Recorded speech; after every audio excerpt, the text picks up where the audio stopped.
પપ્પા તમે પાછી મીણબત્તી સળગાવી. તમને ખબર છે મને ધુમાડો નથી ગમતો. પપ્પા આ ધૂમ્રસની પાતળી રેખામાં હું જાત જાતના અવસરો રચતી હતી. પપ્પા કેટલો સફેદ ધુમાડો છે, જાણે વાદળ હોય એવું નથી લાગતું. પપ્પા આ પેલા ફિલ્મ ફેરની કંપની ટ્રોફી. પપ્પા સવારમાં ખુરશીએ બેસીને છાપું જ વાંચ્યા કરો છો. હવે શું આવે છે એમાં? કેટલાકના મોત, કેટલાકના અકસ્માત. સવારમાં થોડી ના મરવાનું હોય. સવાર બગડે પપ્પા, મૂકો ને છાપું. પપ્પા આ મીણબત્તીની ધૂમ્રસની પાતળી રેખા જુઓ છો કે નહીં? પપ્પા તમે એવોર્ડ સમારંભના સ્ટેજ જોયેલા છે? ટીવીમાં તો હવે મેં પણ જોઈ છે. સાચે તો નહીં ને? મારી ફ્રેન્ડ પેલી શ્રેયાંશીએ જોયેલા છે. કહેતી હતી ખૂબ જોરદાર હોય છે. 5 માળ, રિવોલ્વિંગ સ્ટેજ, બેકગ્રાઉન્ડ ચેન્જ. આઈ ઈશ્કે અરે ના બાપા, મારે હિરોઈન નથી બનવું. કોણ વચમાં બોલ? એ મમડી શું કામ વચમાં બોલે છે?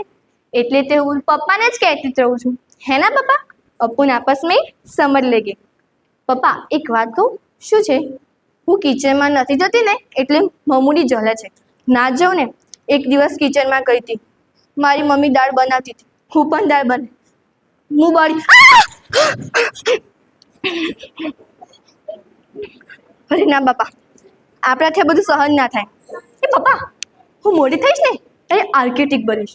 આર્કિટેક્ટ બનીશ ને એટલે એવું ઘર ડિઝાઇન કરીશ ને એમાં કિચન જ નહીં રાખ.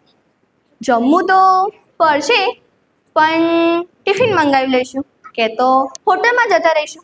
અને એવું હશે તો પપ્પા આપણે અગાસી પર રાખી દઈશું. આમ પણ પપ્પા પેલા મયુર કાકાનો છોકરો હેમાંગ એની પણ હોસ્ટેલ અગાસી પર જ. અરે બાપરે લેટ થઈ ગયું. પપ્પા મારી 9 વાગે ક્યાં મારે જવાનું છે.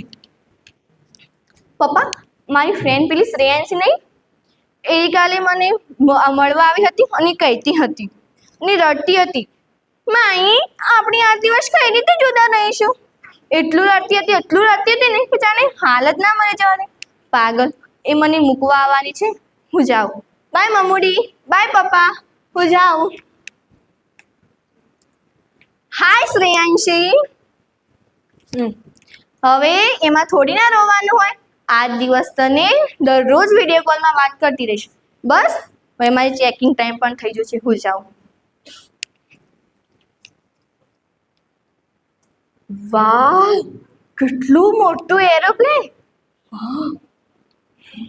કેટલી મસ્ત ખુરશીઓ, સીટ કેટલી મસ્ત. બેલ પણ લગાવવું પડશે.